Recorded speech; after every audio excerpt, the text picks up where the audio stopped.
ورحمۃ اللہ وبرکاتہ۔ نحمدہ ونصلی علی رسولہ الکریم۔ جیسا کہ آپ حضرات کو معلوم ہے کہ جامعہ انوریہ حیدرآباد باب العلم انوریہ ایجوکیشنل سوسائٹی کی جانب سے تفسیرات احمدیہ کے درس کا سلسلہ جاری ہے۔ آج ہم مسئلہ نمبر 20 یعنی قتال و جہاد کے احکام کو پڑھنے کی سعادت حاصل کریں گے۔ اس عنوان کو جس آیت سے اخذ کیا گیا ہے وہ آیت یہ ہے: اعوذ باللہ من الشیطان الرجیم، بسم اللہ الرحمن الرحیم، وقاتلوا فی سبیل اللہ الذین یقاتلونکم ولا تعتدوا ان اللہ لا يحب المعتدین وقتلوہم حیث ثقفتموہم واخرجوہم من حیث اخرجوکم والفتنة اشد من القتل ولا تقاتلوهم عند المسجد الحرام حتى يقاتلوكم فيه فإن قاتلوكم فاقتلوهم كذلك جزاء الكافرين۔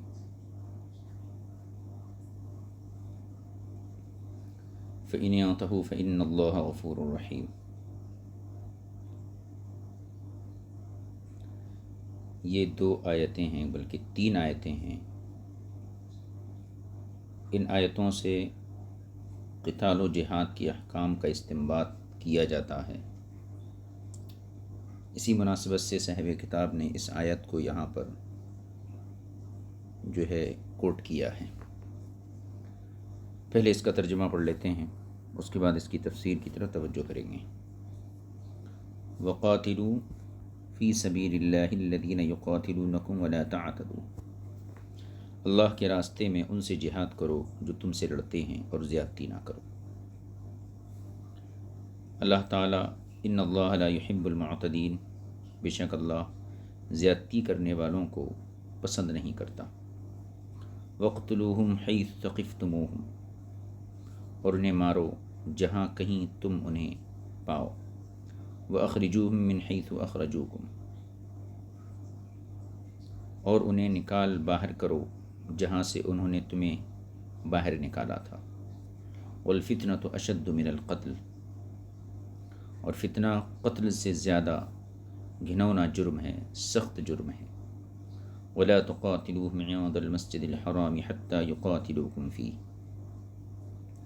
اور مسجد حرام کے قریب تم ان سے قتال نہ کرو جب تک کہ وہ تم سے اس میں لڑائی نہ کریں۔ فَإِن قَاتَلُوكُمْ فَاقْتُلُوهُمْ، پھر اگر وہ تم سے لڑیں تو تم انہیں اچھی طرح مارو۔ كَذَلِكَ جَزَاءُ الْكَافِرِينَ، کافروں کی یہی سزا ہے، یہی بدلہ ہے۔ فَإِنْ يَنْتَهُوا فَإِنَّ اللَّهَ غَفُورٌ رَحِيمٌ، پھر اگر وہ باز آ جائیں تو بے شک اللہ بخشنے والا مہربان ہے۔ یہ آیت کریمہ کا مرادی معنی ہوا جس کو جہاد و قتال کے سلسلے میں یہاں ذکر کیا گیا ہے۔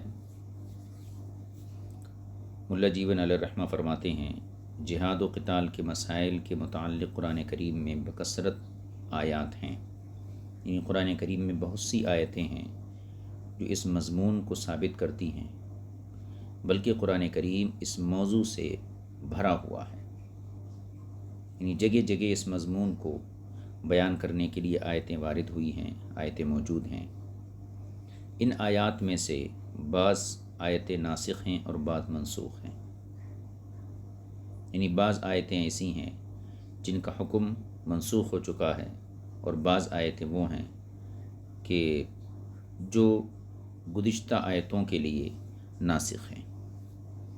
فرماتے ہیں میں ان تمام آیات کو یہاں ذکر نہیں کروں گا، بلکہ انہیں ذکر کروں گا جو ایک مستقل اور علیحدہ مسئلے کی حامل ہیں، یعنی جہاد و قتال کے سلسلے میں بہت سی آیتیں وارد ہیں، اس میں بعض ناسخ ہیں، بعض منسوخ ہیں۔ ان تمام ناسخ و منسوخ آیات کو یہاں ذکر نہیں کریں گے صاحب کتاب، بلکہ صرف ان آیتوں کو ذکر کیا جائے گا جو ایک مستقل مضمون کو بیان کرتی ہیں اور جن کا مقصود اور مطلوب الگ الگ ہے۔ ان میں بعض آیتیں اس سورہ مبارکہ یعنی سورہ بقرہ میں مذکور ہیں، اور ان میں سے بعض کا تذکرہ سورہ انفال اور سورہ توبہ میں ہے۔ فرماتے ہیں اب میں ان آیات کے بیان کو شروع کرتا ہوں جو اس سورہ مبارکہ میں ہیں۔ تو کہتے ہیں سو ہم کہتے ہیں کہ مروی ہے، اب یہ حدیث پاک کا مضمون ہے کہ مشرکین نے حضور اکرم صلی اللہ علیہ وسلم کو مکہ مکرمہ میں داخل ہونے سے روک دیا جب آپ عمرے کی غرض سے مدینہ منورہ سے تشریف لائے تھے، اور یہ صلح حدیبیہ کے سال کا واقعہ ہے۔ بالآخر فریقین میں یہ صلح ہوئی کہ آپ اگلے سال تشریف لائیں، ہم آپ کے لیے مکہ مکرمہ کو 3 دن کے لیے کھول دیں گے اور کوئی رکاوٹ نہیں ڈالیں گے۔ یہ صلح حدیبیہ کا واقعہ تھا۔ صلح حدیبیہ میں تقریباً 1500 صحابہ اکرام عمرے کا احرام باندھ کر مدینہ منورہ سے مکہ مکرمہ کی طرف آئے تھے، لیکن مشرکین نے آپ کا راستہ روک دیا تھا۔ بالآخر ایک صلح نامہ تیار کیا گیا جس میں مشرکین کی طرف سے سخت شرائط رکھے گئے، جن میں سے ایک شرط یہ تھی کہ ہمارا کوئی آدمی اگر مسلمان ہو کر آپ کے پاس مدینہ پہنچ جاتا ہے تو آپ کو واپس کرنا ہوگا، لیکن آپ کا کوئی آدمی اگر ہمارے پاس آ جاتا ہے تو ہم اسے واپس نہیں کریں گے۔ یہ بہت سخت شرط تھی۔ دوسری شرط یہ تھی کہ اس سال آپ لوگ عمرہ نہیں کر سکتے، اب آپ کو واپس جانا پڑے گا، البتہ آئندہ سال آپ لوگوں کے لیے 3 دن کے واسطے مکے کے راستے کھول دیے جائیں گے اور کوئی رکاوٹ نہیں ڈالی جائے گی۔ یہ صلح حدیبیہ کے درمیان کچھ شرائط طے ہوئے، بالآخر مسلمان حضور صلی اللہ علیہ وسلم مسلمانوں کو لے کر مدینہ شریف تشریف لے گئے۔ اگلے سال حضور عمرہ قضا کے لیے تشریف لائے۔ اب یہ دیکھیے عبارت، اس صلح پر حضور سرور کائنات صلی اللہ علیہ وسلم اگلے سال عمرے کی قضا کے لیے تشریف لائے تو مسلمانوں کو خطرہ لاحق ہوا کہ کہیں مشرکین بے وفائی نہ کریں، یعنی عہد شکنی نہ کریں، اور صلح توڑتے ہوئے مسجد حرام میں حرمت والے مہینے میں ہم سے لڑنا شروع نہ کر دیں۔ مسلمانوں کو یہ ڈر ہوا کہیں یہ لوگ اپنے وعدے کی خلاف ورزی نہ کریں اور جو مصالحت ہوئی ہے، جو عہد ہوا ہے، معاہدہ ہوا ہے ہمارے ان کے درمیان، اس کو توڑتے ہوئے کہیں ایسا نہ ہو کہ مسجد حرام میں حرمت والے مہینے میں ہی ہم سے لڑنا شروع کر دیں، یعنی مکہ شریف میں ذوالقعدہ کے مہینے میں ہم سے لڑنا شروع کر دیں۔ اور مسلمان یہ سوچنے لگے کہ اگر یہ لڑائی ہو گئی تو کیا یہ اللہ تعالیٰ کے نزدیک جائز ہوگی یا نہیں ہوگی۔ مسلمانوں کو اس بات کا خطرہ تھا، لڑنے سے ڈر یا خوف نہیں تھا، مسئلہ یہ تھا کہ اگر حرم کے اندر، حدود حرم کے اندر مشرکین نے لڑائی شروع کر دی تو پھر ہمارے لیے ان کے ساتھ مقابلہ کرنا یہ اللہ کے نزدیک جائز ہوگا یا نہیں ہوگا۔ اور ہو سکتا ہے کہ ان کی یہ سوچ اس بنا پر ہو کہ حرمت والے مہینے میں اور حرم شریف کے اندر لڑنا دور جاہلیت میں حرام تھا، اور اسلام کے ابتدائی دور تک یہ بات باقی تھی، تو مسلمانوں کو یہ معلوم نہ ہو سکا کہ حضور صلی اللہ علیہ وسلم اس وقت لڑے جانے کے احکام حاصل کر چکے ہیں، کیونکہ اسلام مضبوط ہو چکا تھا، یا ابھی آپ کو جہاد کی اجازت نہیں ملی تھی۔ اس پر اللہ تعالیٰ نے آیات مذکورہ نازل فرمائیں جو سورہ بقرہ میں اکٹھی ہیں۔ ان آیتوں میں سے پہلی آیت یہی ہے، وَقَاتِلُوا فِي سَبِيلِ اللَّهِ الَّذِينَ يُقَاتِلُونَكُمْ۔ یہ پہلی آیت ہے۔ آیت کا معنی یہ ہے کہ اے مسلمانوں، ان کافروں سے جہاد کرو جو تم سے لڑائی کرتے ہیں،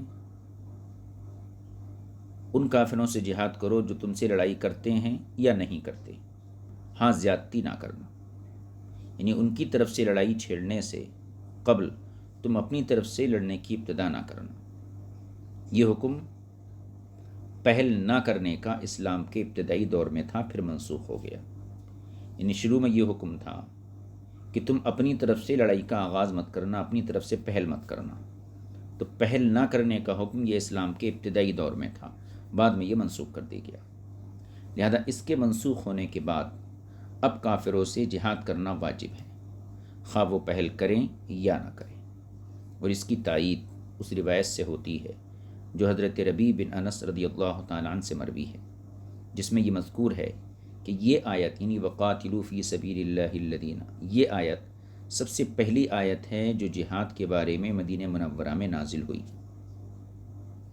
اس کے نزول کے بعد یعنی اس آیت کے نازل ہونے کے بعد رسول کریم صلی اللہ علیہ وسلم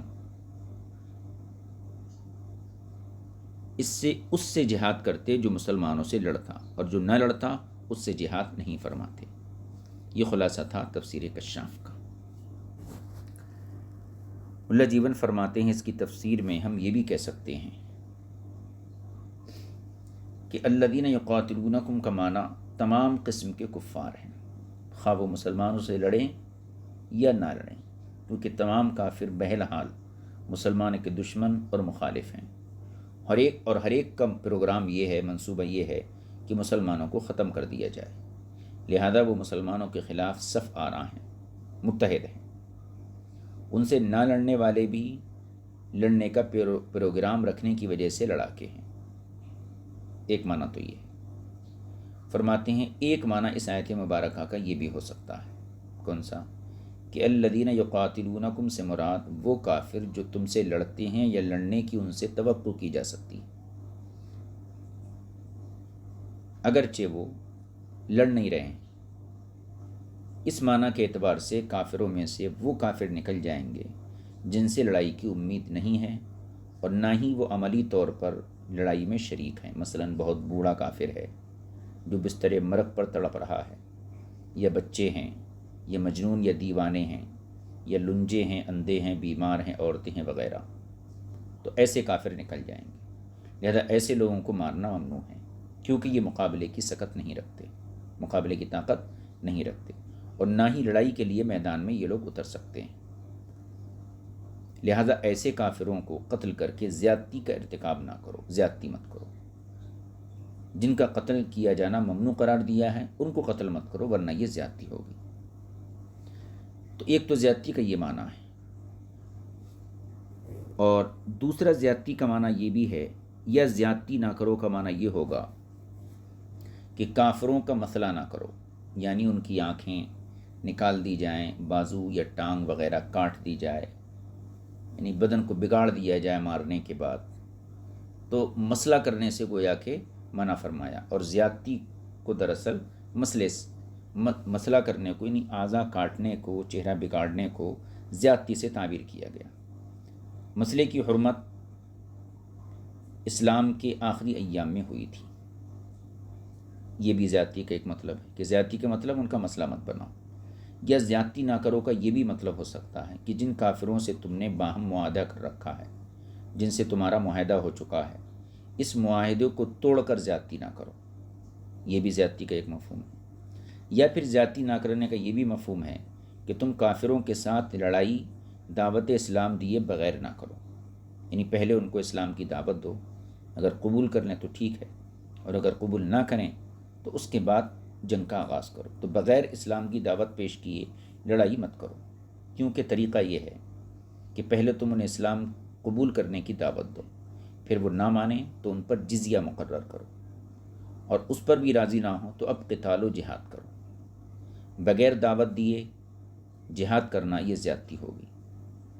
ان متعدد معانی کے پیش نظر آیت مذکورہ کا حکم منسوخ نہیں ہوگا، بلکہ اب بھی باقی ہے، یعنی جتنے معنی زیادتی کے بیان کیے گئے، زیادتی نہ کرو، ان کو قتل کرو، جو توجیحات اور تعویلات یہاں ذکر کی گئیں، ان معانی کو اگر دیکھا جائے تو آیت مذکور کا حکم منسوخ نہیں ہوگا، بلکہ اب بھی باقی ہے۔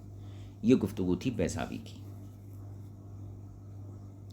اور ملا جیون فرماتے ہیں کہ کچھ میری طرف سے بھی اس میں سوچ و بچار شامل ہے، جس کی وجہ سے بیضاوی کی بات لمبی ہو گئی۔ اب آگے دیکھیے، وَقْتُلُوهُمْ حَيْثُ ثَقِفْتُمُوهُمْ، ان کو قتل کرو جہاں بھی ان کو پاؤ۔ اس کا معنی کیا ہے؟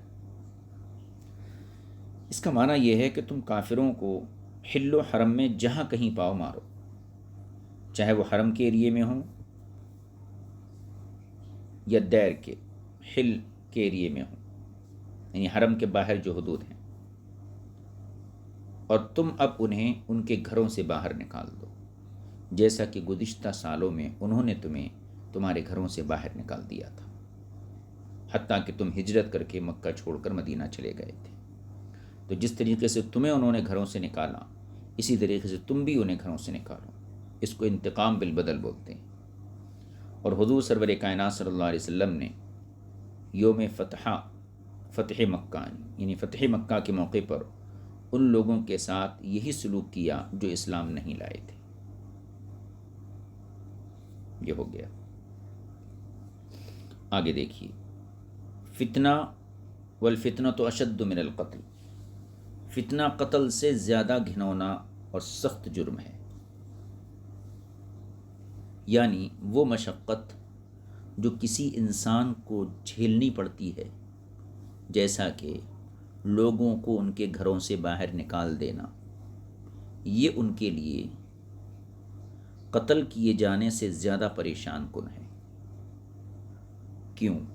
کیونکہ جب کسی شخص کو اس کے وطن مالوف یعنی اس کے ایسے وطن سے جس سے اس کی دلی جذبات وابستہ ہیں، کسی شخص کو اس کے وطن مالوف سے نکال دیا جاتا ہے تو وہ تا دم آخر یعنی آخری سانس تک پریشانی اور مشقت کی زندگی بسر کرتا ہے، اور اس کی روح ہر وقت ہر لمحہ اسی دکھ میں رہتی ہے۔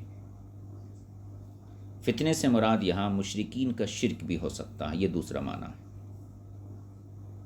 یعنی ان کا حرم کے اندر شرک کرنا، چونکہ انہوں نے اپنے سینکڑوں خداؤں کو حرم کے اندر بٹھا دیا تھا، اور خدا کے گھر میں وہ لوگ پتھروں کی عبادت کیا کرتے تھے۔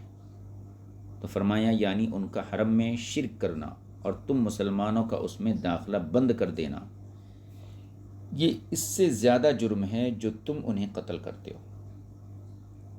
تو یہاں فتنہ مشرکین کے شرک کے لیے استعمال ہوا گویا کہ، یعنی تمہارا ان مشرکین کو قتل کرنا اتنا بڑا جرم نہیں ہے جس قدر ان کا جرم ہے، یا ان کا تمہیں قتل کرنا اس سے بڑا جرم خود ان کا شرک کرنا اور تمہیں حرم سے روکنا ہے۔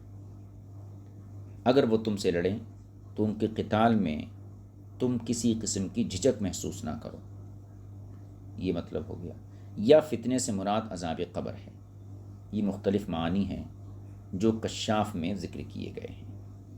آگے دیکھیے، مسجد حرام کے نزدیک تم ان سے قتال مت کرو، ولا تقاتلوہم عند المسجد الحرام، یعنی مسجد حرام کے نزدیک یعنی حدود حرم میں تم لڑائی کی ابتدا نہ کرو یہاں تک کہ وہ تم سے لڑیں، اور اگر وہ پہل کریں تو پھر تم مسجد حرام میں ان سے لڑ سکتے ہو۔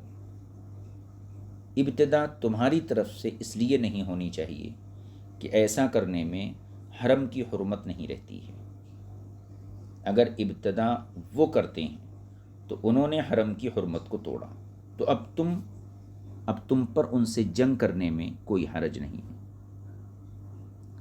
اور ایسی ہی ہمیشہ ہمیشہ کے لیے کافروں کی جزا ہے، یعنی ان کی سزا ہے۔ مفسر اکرام نے اس مقام پر یہی تفسیر لکھی ہے۔ صاحب مدارک فرماتے ہیں کہ ہمارے نزدیک حرمت والے مہینوں میں ان سے قتال و جہاد کیا جا سکتا ہے،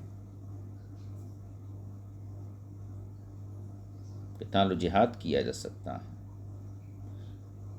لیکن حرم میں اس وقت تک نہیں جب تک وہ ابتدا نہ کریں۔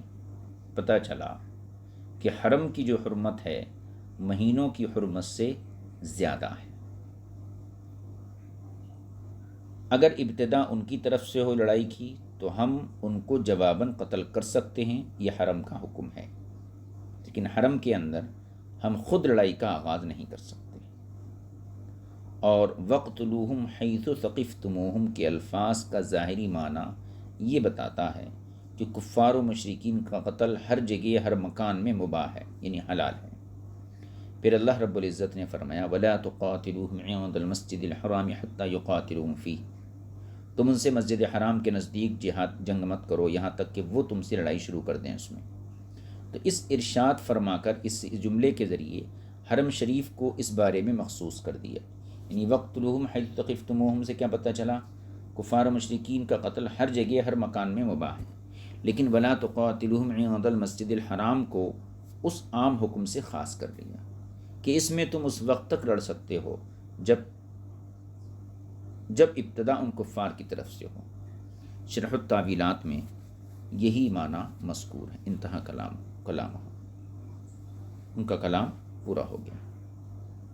فَإِنْ يَنْتَهُوا فَإِنَّ اللَّهَ غَفُورٌ رَحِيمٌ، اس کا معنی یہ ہے کہ اگر کفار و مشرکین قتال اور شرک سے باز آ جائیں تو اللہ تعالیٰ بے شک ان کے گزشتہ گناہوں اور عیبوں کو معاف کر دے گا، جیسا کہ سورہ انفال میں ارشاد فرمایا قُلْ لِلَّذِينَ كَفَرُوا إِنْ يَنْتَهُوا يُغْفَرْ لَهُم مَّا قَدْ سَلَفَ، اے محبوب کافروں سے فرما دیجئے اگر وہ کفر سے باز آ گئے تو ان کے گزرے ہوئے گناہ معاف کر دیے جائیں گے۔ ملا جیون علیہ رحمہ فرماتے ہیں انشاءاللہ اس مسئلے کی تحقیق اپنے مقام پر آئے گی۔ اس کے بعد متصل اللہ نے یہ ارشاد فرمایا، یعنی ایک آیت ہو گئی فَإِنْ يَنْتَهُوا فَإِنَّ اللَّهَ غَفُورٌ رَحِيمٌ، یہ آیت ہو گئی وَقَاتِلُوهُمْ حَتَّى لَا تَكُونَ فِتْنَةٌ وَيَكُونَ الدِّينُ لِلَّهِ فَإِنْ يَنْتَهُوا فَلَا عُدْوَانَ إِلَّا عَلَى الظَّالِمِينَ۔ یہاں سے گویا کہ دوسری آیت شروع ہو رہی ہے۔ الشہر الحرام بالشہر الحرام والحرمات قصاص فمن اعتدى علیکم فاعتدوا علیہ بمثل ما اعتدى علیکم واتقوا اللہ واعلموا ان اللہ مع المتقین وانفقوا فی سبیل اللہ ولا تلقوا بأیدیکم الى التہلکۃ واحسنوا ان اللہ یحب المحسنین۔ اس آیت کا پہلے ترجمہ دیکھ لیجیے۔ وقاتلوہم حتی لا تکون فتنۃ ویکون الدین للہ، اور ان سے فتنے کے خاتمے تک جہاد کرتے رہو جب تک فتنہ ختم نہیں ہو جاتا، اور اس وقت تک کہ دین اللہ کے لیے خالص ہو جائے۔ ویکون الدین للہ۔ فإن انتہوا، پس اگر وہ باز آ جائیں، فلا عدوان الا علی الظالمین، تو ظالموں کے سوا کسی پر زیادتی نہیں۔ الشہر الحرام بالشہر الحرام، حرمت والا مہینہ حرمت والے مہینے کے بدلے، والحرمات قصاص، اور حرمات کا قصاص ہے۔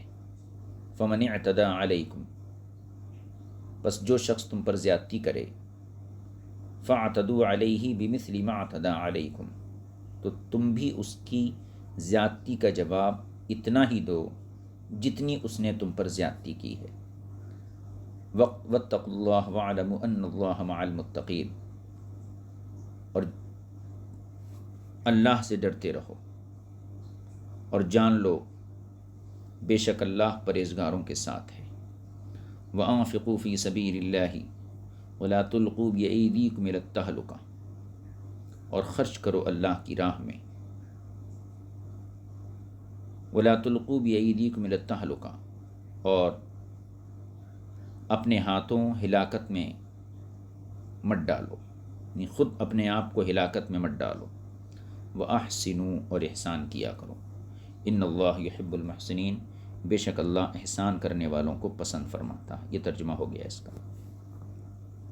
اس کے آگے دیکھیے، آیت مبارکہ ہے وَقَاتِلُوهُمْ حَتَّى لَا تَكُونَ فِتْنَةٌ، یہ محکم آیات میں سے ہے۔ قرآن کریم کی آیتوں کی جو تقسیم ہے وہ اسی طرح کی جاتی ہے، محکم اور متشابہ۔ محکم کا مد مقابل متشابہ ہے، جس کی مراد واضح ہو وہ محکم ہیں، اور جن کی مراد معلوم نہ ہو اور ان کی مراد معلوم ہونے کا کوئی ذریعہ بھی نہ ہو تو وہ آیات متشابہات کہلاتی ہیں۔ دیکھیے آیت مبارکہ وقاتلوہم حتی لا تکون فتنۃ، یہ محکم آیات میں سے ہے۔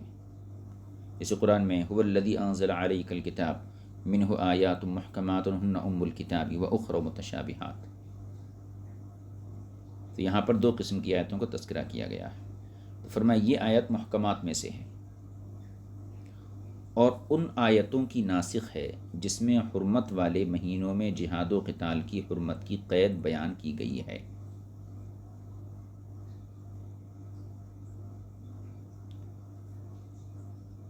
یعنی قرآن کی وہ آیتیں جن میں یہ بتایا گیا ہے کہ حرمت والے مہینوں میں جہاد و قتال حرام ہے، اس قسم کی آیتوں کو وقاتلوہم حتی لا تکون فتنہ اس آیت نے منسوخ کر دیا.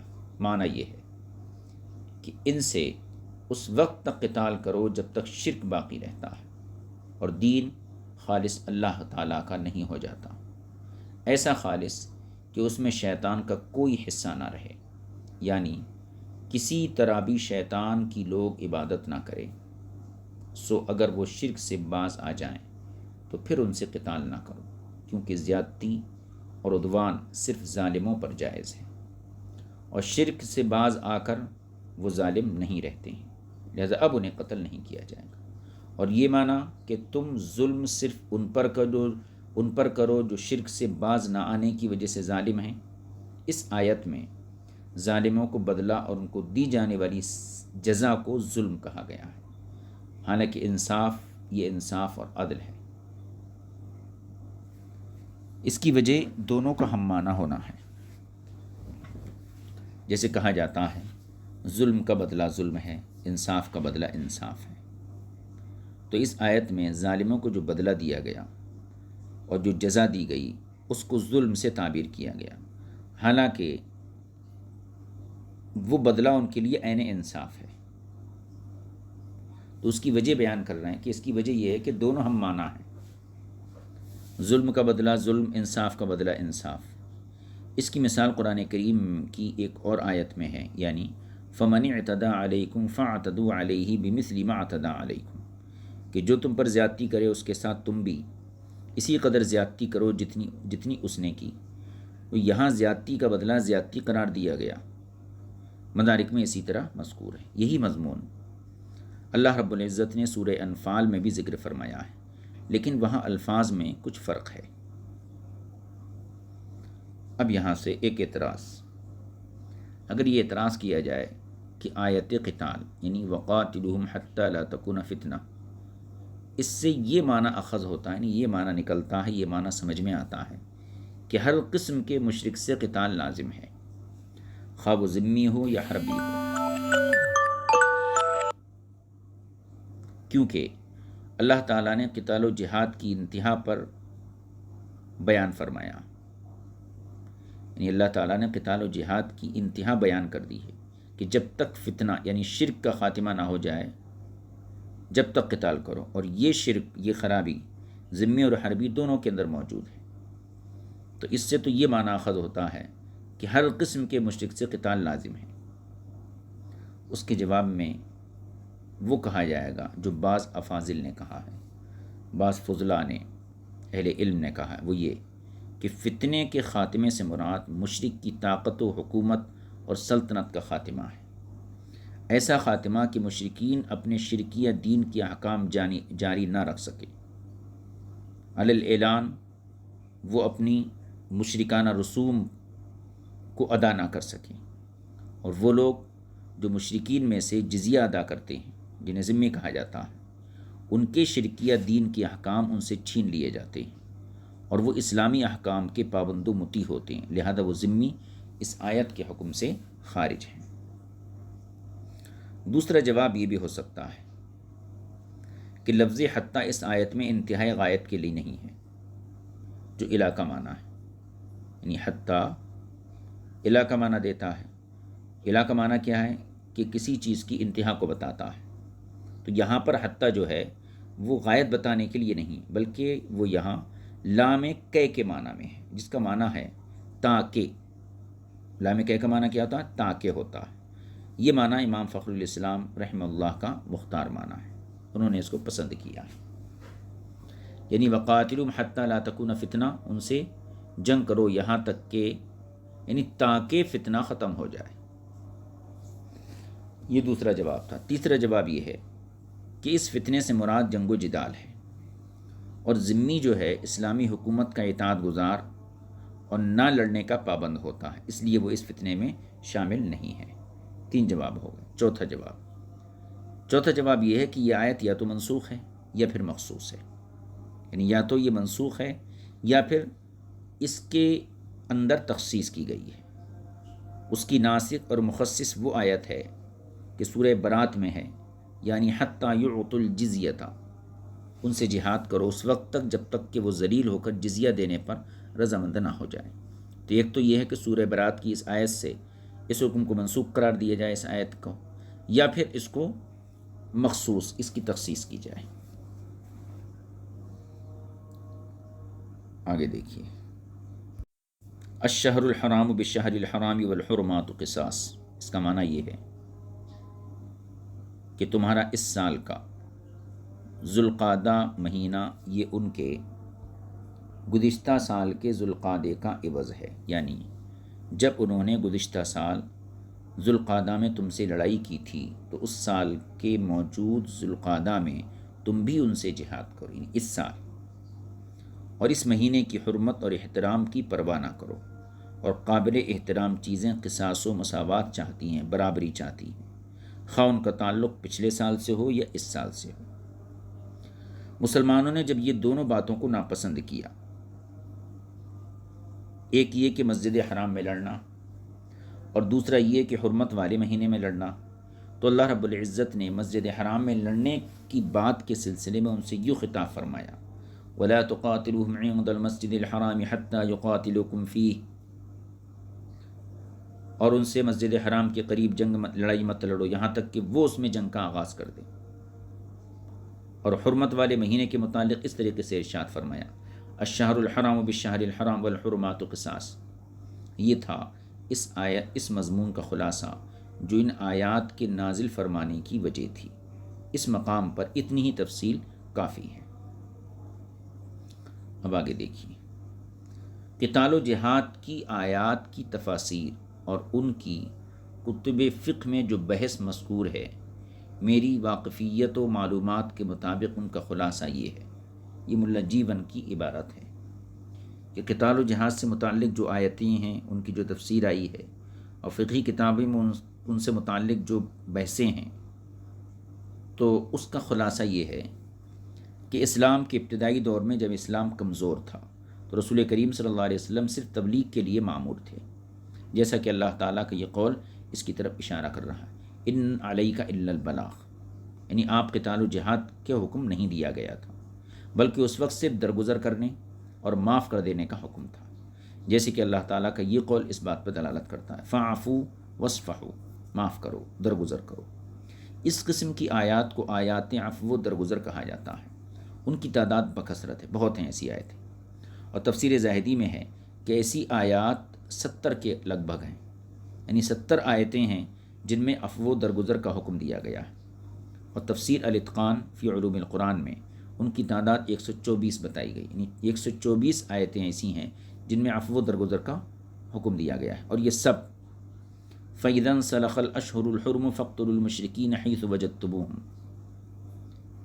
یہ سب اس آیت کے ذریعے منسوخ ہیں، یعنی عفو و درگزر، یعنی مشرکین سے عفو و درگزر کرنے کی جتنی آیتیں ہیں، چاہے وہ 70 ہوں یا پھر اتقان کے مطابق 124 ہوں، یہ تمام آیتیں فَإِذَا انْسَلَخَ الْأَشْهُرُ الْحُرُمُ فَاقْتُلُوا الْمُشْرِكِينَ حَيْثُ وَجَدتُّمُوهُمْ سے منسوخ ہو چکی ہیں، یعنی جب حرمت والے مہینے گزر جائیں تو مشرکین جہاں کہیں ملیں انہیں خوب مارو۔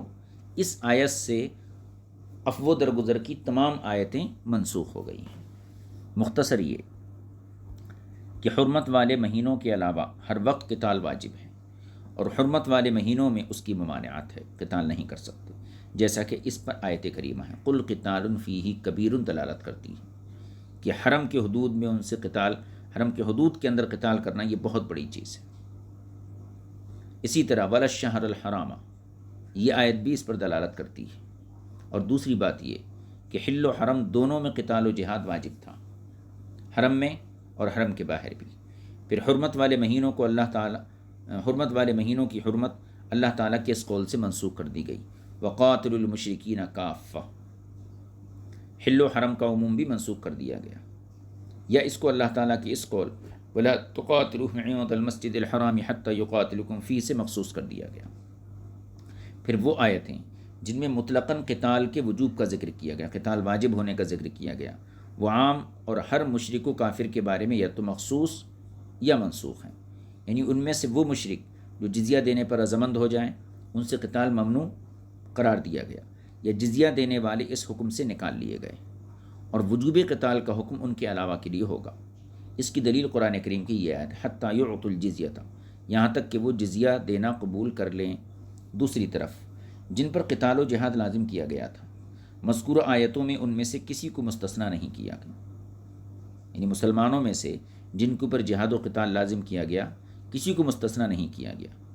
ان کے لیے ارشاد باری تعالیٰ ہے لیس علی الاعمی حرج ولا علی الاعرج حرج ولا علی المریض حرج، یعنی اندھے، لنگڑے اور بیمار اگر جہاد و قتال میں شریک نہ ہو تو کوئی حرج نہیں۔ اور فرمایا لیس علی الضعفاء ولا علی المرضى ولا علی الذین لا یجدون ما ينفقون حرج اذا نصحوا للہ ورسولہ ما علی المحسنین من سبیل، کمزوروں، بیماروں اور ان مسلمانوں پر جو جہاد کے اخراجات کی ہمت نہیں رکھتے، جہاد میں شرکت نہ کرنے پر کوئی حرج نہیں، جب یہ لوگ اللہ اور اس کے رسول کے لیے دوسروں کو اچھی باتوں کی تبلیغ کریں۔ اور یہ آیت بھی اسی استثناء کی طرف دلالت کرتی ہے، وما كان المؤمنون لينفروا كافة، ایسا کیوں نہیں ہوتا کہ مسلمانوں وما كان المؤمنون لينفروا كافة فلولا نفر من كل فرقة منهم طائفة ليتفقهوا في الدين۔ اس آیت کا خلاصہ یہ ہے کہ مومنوں کے لیے یہ لازم نہیں ہے کہ سب کے سب جہاد کے لیے نکل کھڑے ہوں، بلکہ کچھ ایسے بھی ہوں جو حضور سرور کائنات صلی اللہ علیہ وسلم کی محفل میں رہیں اور حضور کے ارشادات کو سن کر غیر حاضرین تک حضور کے ارشادات کو پہنچائیں۔ اب یہاں پر صاحب کتاب نے ایک نقطہ بیان کیا ہے، نقطہ یہ ہے ایک آیت کسی دوسری آیت کے معنی کی ناسخ ہو اور وہ ناسخ آیت کسی اور آیت سے اپنے بعض معنی میں کسی ایسے معنی کے اعتبار سے منسوخ ہو جس کے اعتبار سے وہ ناسخ نہ تھی، تو ایسا ہو سکتا ہے کہ اس میں کوئی حرج نہیں۔ اس نقطے کو یاد رکھیے، بہت سے علماء اس سے بے خبر ہیں۔ فمن اعتدى علیکم،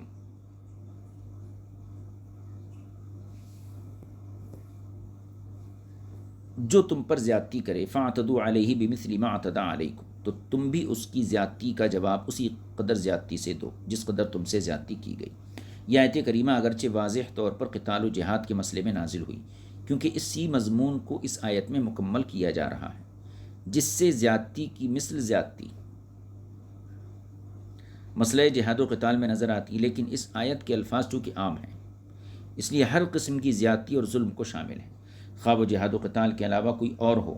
اسی لیے صاحب ہدایہ نے باب الغصب کی ابتدا میں اسی آیت سے تمسک یعنی استدلال کرتے ہوئے، دلیل پکڑتے ہوئے مسئلہ بیان کیا کہ اگر کوئی شخص کسی دوسرے کی ایسی چیز غصب کرتا ہے جو ذوات امثال میں سے ہے، یعنی اس کا مثل موجود ہے بازار، یعنی شرعاً اس کی مثال ثابت ہے، پھر وہ چیز ہلاک ہو جائے تو اس صورت میں غاصب کو اس چیز کی مثل واپس کرنا لازم ہوگا۔ صاحب ہدایہ کی اصل عبارت یہ ہے ومن غصب شیئا لہ مثل کالمکیل والموزون فہلک فی یدہ فعلیہ مثلہ، یعنی جس نے کسی ایسی چیز غصب کی جس کی مثل موجود ہو، مثلا اس چیز کا کیل اور وزن سے لین دین ہوتا ہو، یعنی تول کے یا ماپ کے، تو پھر وہ چیز غاصب کے پاس سے ہلاک ہو گئی تو اس صورت میں غاصب پر اس کا مثل لوٹانا واجب ہے۔ ہدایہ کے بعض نسخوں میں یہ الفاظ آئے ہیں فعلیہ ضمان مثلہ، اس پر اس کے مثل بطور ضمانت ادا کرنا ضروری ہے۔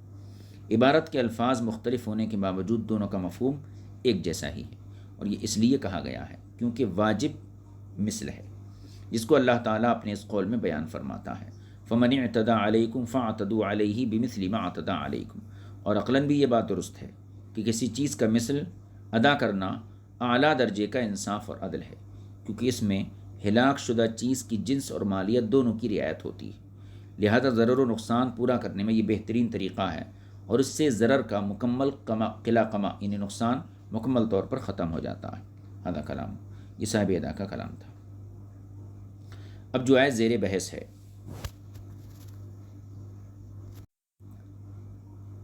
یہ آیت زیر بحث میں اللہ تعالیٰ نے فاعتدوا ارشاد فرمایا، جس کا لفظی معنی ہے تم زیادتی کرو، یہ معنی ہے۔ یہ مشرکین کی زیادتی کے جواب میں تم بھی زیادتی کر سکتے ہو، حالانکہ کسی کے ظلم کا جو جواب دیا جائے وہ عین عدل ہوتا ہے، نہ کہ ظلم و زیادتی۔ تو یہاں مشرکین کے ظلم کے جواب کو عدل کے بجائے زیادتی سے تعبیر کیا گیا۔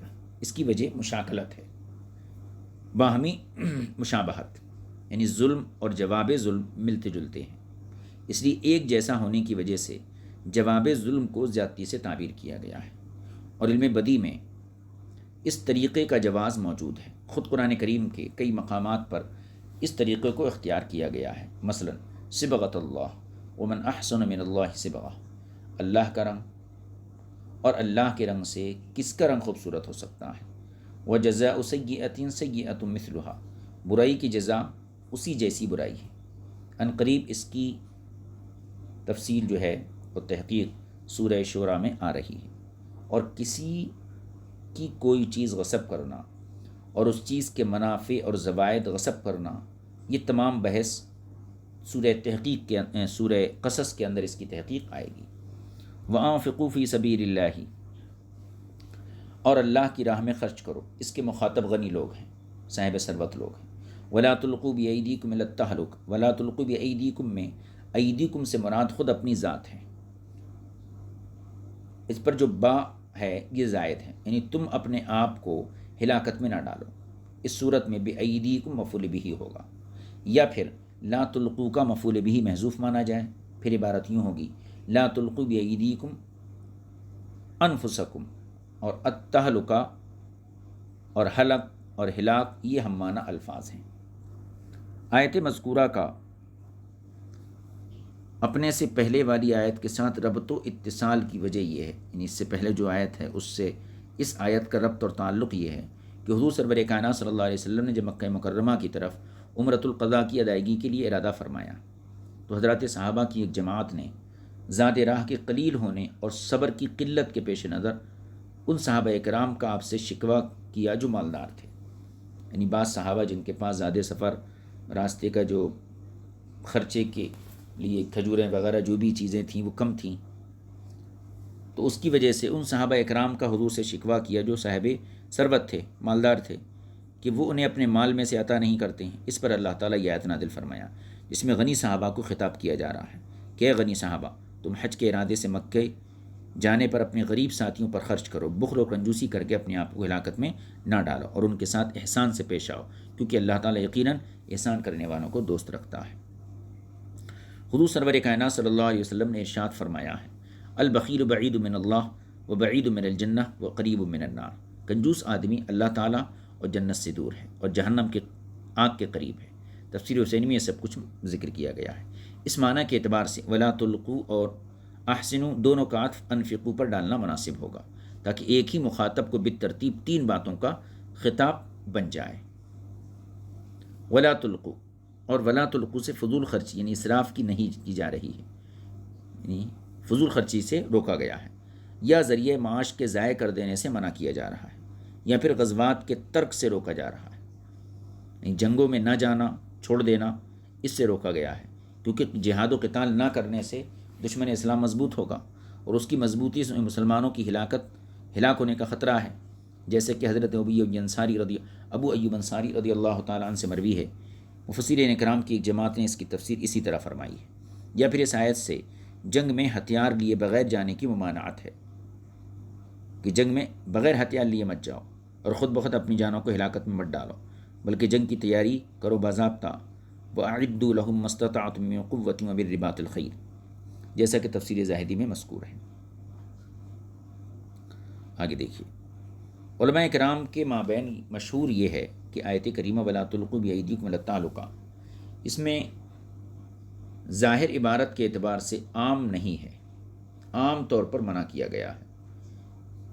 اس کا تعلق صرف جو ہے کسی ایک قتال سے ہی نہیں ہے، عام حکم ہے کہ خود اپنی جانوں کو ہلاکت میں مت ڈالو، یعنی کسی طرح بھی آدمی کو اپنی جان ہلاکت میں ڈالنا منع ہے۔ مثلا پانی میں قصداً غرق ہونا، آگ میں جان بوجھ کر جلنا، زہر کھانا، اپنے آپ کو کسی آلے سے ہلاک کر لینا، کسی دوسرے کو اپنے مارنے کا اشارہ یا حکم دینا وغیرہ وغیرہ، یہ سب باتیں اس امت کے لیے ممنوع ہیں، جبکہ ہم سے پہلی شریعتوں میں ان میں سے بعض ممنوع نہیں تھیں، بعض چیزیں ممنوع نہیں تھیں، جیسا کہ حضرت موسیٰ علیہ السلام کی امت کے افراد کی توبہ کی قبولیت ہوتی تھی، تو وہ کیا واقعہ تھا کہ وہاں پر حکم دیا گیا فَاقْتُلُوا أَنفُسَكُمْ، اپنے ہاتھوں سے اپنے آپ کو وہ قتل کرتے تھے، جیسا کہ اس کی طرف اللہ تعالیٰ کا یہ ارشاد ہے فَتُوبُوا إِلَىٰ بَارِئِكُمْ، اپنے رب کی طرف توبہ کرو، فَاقْتُلُوا أَنفُسَكُمْ، تمہاری توبہ کیا ہے؟ اپنے آپ کو قتل کرو ایک دوسرے کو، ذَلِكُمْ خَيْرٌ لَكُمْ عِندَ بَارِئِكُمْ، یعنی تم اللہ پروردگار کی طرف توبہ کرو، بس اپنے آپ کو قتل کرو، ایسا کرنا تمہارے حق میں تمہارے رب کے نزدیک بہتر ہے۔ آگے دیکھیے، اس آیت کریمہ سے بعض حضرات نے یہ دلیل اخذ کی ہے، یہ دلیل کشید کی ہے، لی ہے کہ جب کسی بستی اور شہر میں طاعون یا کوئی اور وبا پھیل جائے تو کسی دوسری بستی یا شہر والوں کو اس میں داخل نہیں ہونا چاہیے جس میں یہ وبا نہیں ہے، کیونکہ ایسا کرنا دراصل اپنے آپ کو ہلاکت میں ڈالنے کے مترادف برابر ہے۔ اسی طرح یہ بھی درست نہیں ہے کہ جس بستی یا شہر میں ایسا مرض پھیلا ہو وہاں کا کوئی باشندہ وہاں سے فرار اختیار کرے، وہاں سے بھاگ جائے اور دوسری بستی میں داخل ہو جائے، یہ بھی جائز نہیں۔ اس مضمون کی تائید میں بکثرت آیات و احادیث وارد ہیں، ہم انشاءاللہ تعالیٰ اسی صورت میں یہ بیان کریں گے قتال و جہاد کے مسائل جو سورہ بقرہ میں ہیں، اللہ کی توفیق سے یہ مکمل ہو گئے۔ اب اس کے بعد حج اور عمرے کے حوالے سے حج اور عمرہ کا مکمل کرنا اور ان سے روکنے کا بیان، یہ تمام چیزیں آئندہ درس میں جو ہے شامل کی جائیں گی، اور ہم اپنے سبق کو یہیں پر آج جو ہے موقوف کر دیتے ہیں۔ وصلی اللہ علیہ نبی الکریم وآلہ وصحبہ اجمعین والحمد للہ رب العالمین۔ السلام علیکم ورحمۃ اللہ وبرکاتہ۔